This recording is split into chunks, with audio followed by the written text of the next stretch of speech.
Hello students. देखिए हम discuss करने जा रहे हैं class 10 chapter 13 magnetic effect of electric current. और इस चैप्टर को समझने के लिए आपको सबसे पहले समझना पड़ेगा मैग्नेट को, उसके बाद समझना पड़ेगा आपको मैग्नेटिक फील्ड को, तब जाके आपको इस चैप्टर की अंडरस्टैंडिंग स्टार्ट होगी जो आपके एनसीईआरटी की बुक के अकॉर्डिंग है। यानी कि उसमें जो स्टार्टिंग में जो बातें कही गई हैं उन स्टार्टिंग वाली बातों को समझाने के लिए ही हमें पहले कुछ पढ़ना पड़ेगा। जैसे आपको सबसे पहले समझना पड़ेगा मैग्नेट के बारे में कि मैग्नेट होती क्या है। एक्चुअल में मैग्नेट जो होती है वो आयरन के पीसेस को अट्रैक्ट करती है, लेकिन सिर्फ इतना कह देना सफिशिएंट नहीं है कि जो चीज़ आयरन को अट्रैक्ट करे वो मैग्नेट है। इसमें हमें दो बातें इंक्लूड करके चलनी पड़ेगी।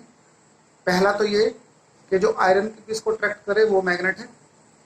दूसरा ये कि अगर हम उस चीज़ को जिसको मैग्नेट कह रहे हैं उसको अगर मैं एयर में किसी थ्रेड से फ्रीली सस्पेंड कर दूं और किसी भी डायरेक्शन में छोड़ दूं तो वो हमेशा ही ऐसे रोटेट होके ऑसिलेट होके नॉर्थ साउथ डायरेक्शन में रुकेगी।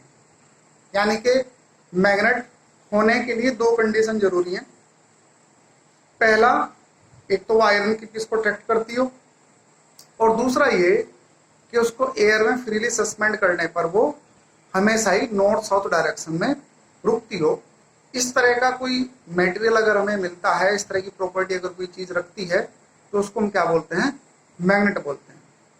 एक्चुअल में मैग्नेट में दो पोल होते हैं, और मैग्नेट को आप अगर देखना चाहें तो मैं आपको मैग्नेट को दिखा देता हूं।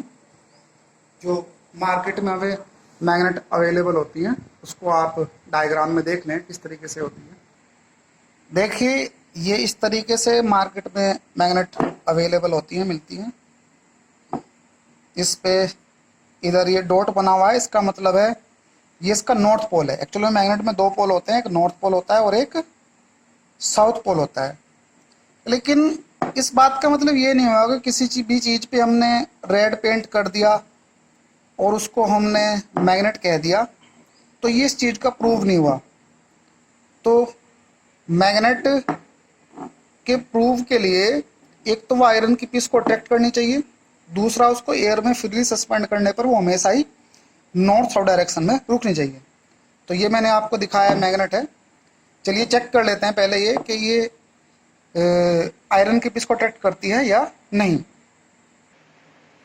तो अब देखिए इस बात को चेक करने के लिए कि ये आयरन की पीसेस को अट्रैक्ट करती है नहीं, तो ये मैं मैग्नेट का जो जिसको मैंने नॉर्थ पोल बोला था उसको लेके आया हूँ। ये आयरन के कुछ पीस यानी कि कुछ नेल्स वगैरह मैंने यहाँ पे डाल लिए हैं, और इसको जिसको मैंने बोला था नॉर्थ पोल, ये उससे अट्रैक्ट हो रहा है। अब ये भी चेक कर लेते हैं कि कोई ज़रूरी नहीं कि ये एक ही पोल से अट्रैक्ट हो। अगर आयरन का पीस है तो वो मैग्नेट के दोनों ही पोल से, देखिए डॉट है, इसको मैंने नॉर्थ बोला है तो ये क्या है? साउथ पोल है। अब साउथ पोल से भी देखिए ये आयरन के जो पीस हैं वो अट्रैक्ट होंगे। तो इस तरीके से मैग्नेट का कोई सा भी पोल हो, चाहे नॉर्थ पोल हो चाहे साउथ पोल हो, दोनों ही पोल से क्या होता है, ये जो पार्टिकल्स जो आयरन के पीसेस होते हैं वो क्या हो जाते हैं? अट्रैक्ट हो जाते हैं। तो एक बात तो कंफर्म हो गई कि जो आयरन के पीस को अट्रैक्ट करे वो मैग्नेट है। दूसरा बात थी नॉर्थ साउथ डायरेक्शन की। तो देखिए नॉर्थ साउथ डायरेक्शन को एक्सप्लेन करना इतना आसान तो नहीं है, क्योंकि हमारे पास कंपास नहीं है। कंपास होती तो मैं आपको एक्सप्लेन कर देता, लेकिन इससे फिर भी मैं कोशिश करूँगा एक्टिविटी करने की, अगर हो पाई तो। वरना फिलहाल आप ये तो समझ ही गए कि इसको हम क्या बोलते हैं? मैग्नेट बोलते हैं। तो देखिए स्टूडेंट, मैंने इसको एयर में फ्रीली सस्पेंड करने की कोशिश की है और इस पे एरो भी बना दिया है जो इसका नॉर्थ पोल है पॉइंट की तरफ। अब हम देखेंगे कि कितनी देर के बाद ये एक पर्टिकुलर डायरेक्शन में रुकती है। एक्चुअली मैं आपको इसमें दो सिचुएशन को दिखाने की कोशिश करूँगा। एक तो जिस डायरेक्शन में ये एरो जाके रुकेगा उस डायरेक्शन में थोड़ी देर के बाद इसको रुकने के बाद, क्योंकि पूरी अगर हम टाइम ऑब्जर्व करेंगे इसको ऑसिलेट होने का तो काफ़ी टाइम लग जाएगा। एक बार तो मैं इसको फ़िलहाल ये जहाँ पे भी जाके रुकेगी उसको दिखाऊंगा और उसके बाद फिर मैं इसको रोटेट करने के बाद फिर ऑसिलेट होने दूंगा और देखूंगा कि क्या ये वापस इसी डायरेक्शन में आके रुकेगी या नहीं। तो देखिए कुछ देर के बाद मैंने अब इसको ऑब्जर्व किया है, ये फ़िलहाल रुकी हुई है, ऑसिलेट नहीं कर रही है। सामने से आप देख सकते हैं, यानी कि एक इस तरीके से रोटेट नहीं कर रही है। ये लगभग जिस डायरेक्शन में है उसी में रुकी हुई है। अब मैं आपके सामने इसको इस पोजीशन से आप पहचान के लिए, जैसे दरवाज़ा आपको पीछे दिखाई दे रहा है, इसकी पहचान बना लें। यानी कि बैक साइड है, ये साउथ हो गई और इधर फ्रंट में क्या हो गया, नॉर्थ हो गया। मैं इसको इस जगह से डिस्प्लेस कर देता हूँ और आपको, हाँ पूरा ही घूम गया है। अब देखते हैं कि थोड़ी देर के बाद ये किस डायरेक्शन में कहाँ पे जाके रुकेगी। अभी फ़िलहाल मैं वीडियो को पॉज कर देता हूँ क्योंकि ऐसे तो काफ़ी टाइम लगेगा अब इसको रुकने में।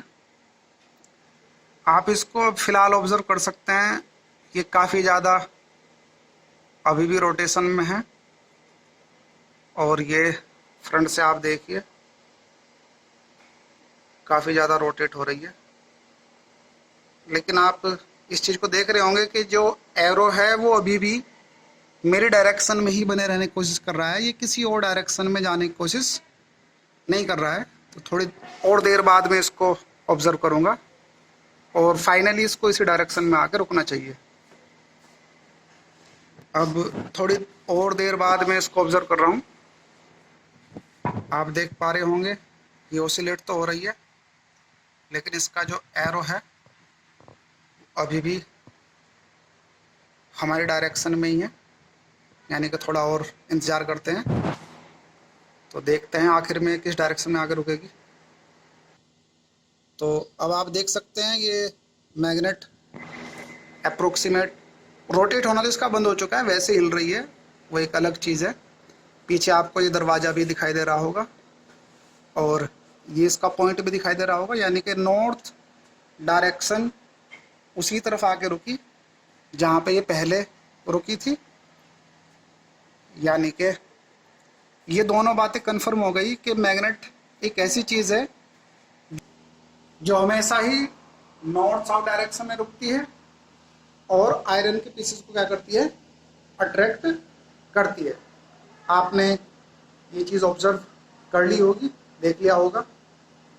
तो अब हम मैग्नेट की डेफिनेशन लिखने जा रहे हैं, आप उसको नोट कर लीजिए। तो यहाँ पे आप मैग्नेट की डेफिनेशन पढ़ सकते हैं जो मैंने आपको भी समझाया है। A substance which attracts small pieces of iron and points in north south direction when suspended freely. हमने मैग्नेट को फ्रीली सस्पेंड किया था जो हमेशा ही नॉर्थ साउथ डायरेक्शन में रुकी थी। और सस्पेंड फ्रीली का मतलब इन्होंने कहा है और हंग फ्रीली, यानी कि उसको फ्रीली हंग कर दें, फ्रीली लटका दें, is known as a magnet. तो मैग्नेट क्या होती है इसकी डेफिनेशन आपको समझ में आ गई होगी।